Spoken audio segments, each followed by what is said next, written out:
बिस्मिल्लाहिर्रहमानिर्रहीम।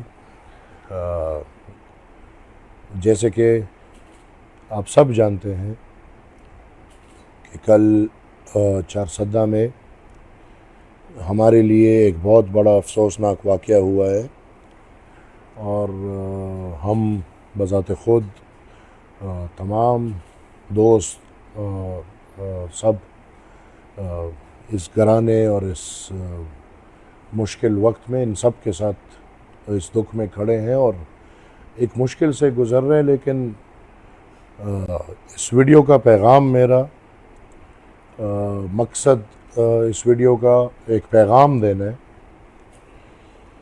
कि मैं वाज़े करूं, एक तो कल जो वाक़या हुआ है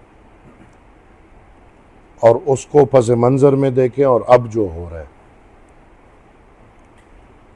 मैं समझता हूँ कि दिन दिहाड़े सड़क पे गुज़रते हुए लोगों को मारना जुल्म है, मैं ये समझता हूँ। और मेरे ख़्याल में हर कोई मेरे साथ इस बात पे इत्तेफाक करेगा कि सड़क पे गुज़रते हुए लोगों को गोलियों से मारना जुल्म है। और जुल्म के ऊपर क्या सूबाई हुकूमत या पीटीआई वाले क्या ख्याल रख रहे हैं कि इनके इस सूबे में हुकूमत है तो वो किसी भी हद तक जा सकते हैं, कोई भी हद पार कर सकते हैं। मैं ये समझता हूँ कि इंसान की ज़ाती ज़िंदगी है, हर किसी की है,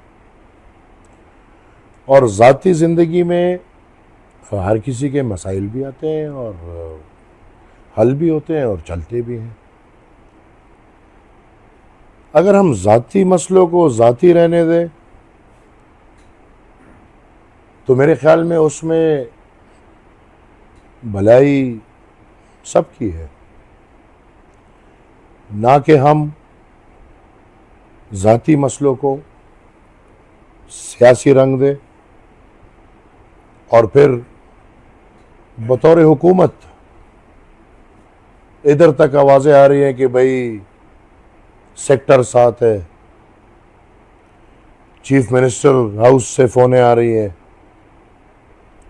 आईजी इन्वॉल्व है, चीफ सेक्रेटरी इन्वॉल्व है, कमिश्नर पेशावर पार्टनर है, डीसी डीपीओ हुकूमती है।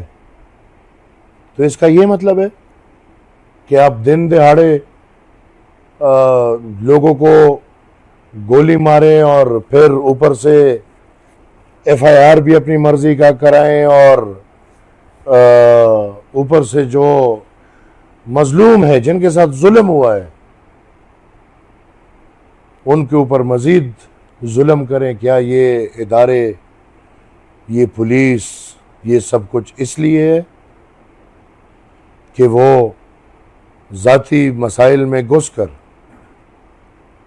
सही और गलत को ना देखते हुए जुल्म करता रहे और ये समझे कि हम शायद बर्दाश्त करेंगे?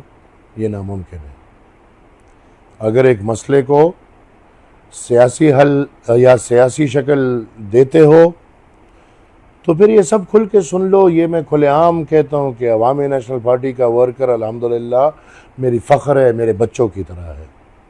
अगर बात सियासी आएगी तो इंशाअल्लाह अवामी नेशनल पार्टी के हर वर्कर के साथ मैं बिल्कुल पहाड़ की तरह खड़ा हूँ और इंशाअल्लाह खड़ा रहूँगा। और मैं खड़ा हूँ तो ये तमाम पार्टी खड़ी है। अगर आप इसको सियासी रंग देते हो तो फिर देख लेंगे, चलो कोई मुश्किल बात नहीं है।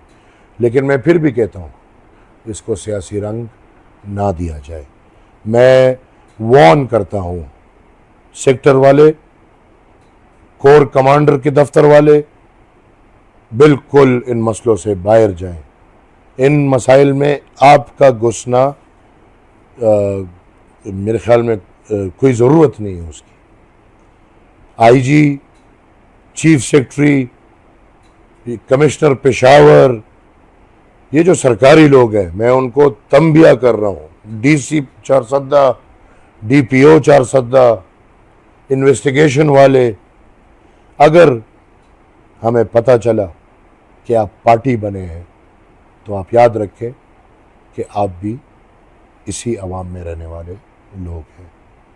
और अब मैं मज़ीद वजाहत करूं तो ये मसले को सियासी रंग दिया इसलिए जा रहा है कि उनका मकसद इस मसले का हल नहीं, बल्कि उनका मकसद इस मसले के ज़रिए आग लगाना है और दोनों घरानों में आग लगाना है। अगर चारसद्दा का एमएनए या एमपीए घुस के ये कोशिश करें कि वो अपनी पुरानी सोख्तें इस तरीके से निकालेंगे तो ये नामुमकिन है। और मैं इन सब को वार्न करता हूँ वंस एंड फॉर ऑल कि ना जुल्म बर्दाश्त करेंगे, ना जुल्म बर्दाश्त किया है और ना इंशाअल्लाह जालिम को बर्दाश्त करेंगे। मैं तमाम तर इदारों से ये अपील करता हूँ कि इस वाक़े की शफाफ तहकीकात की जाए और जो भी मुजरिम है उनको सज़ा दी जाए, नहीं तो फिर हमें मजबूरन कानून अपने हाथ में लेना पड़ेगा। और अल्लाह ने इंसान को, मुसलमान को एक इजाज़त दी है, an eye for an eye, a truth for a truth. आंख के बदले आंख, सच के बदले सच। तो ठीक है, बाकी होशियार हैं तो सब समझ सकते हैं। मैं देखने वालों का मशकूर हूँ और तमाम तर गम रंजिश वाले लोगों के गम में शरीक हूँ। बहुत शुक्रिया।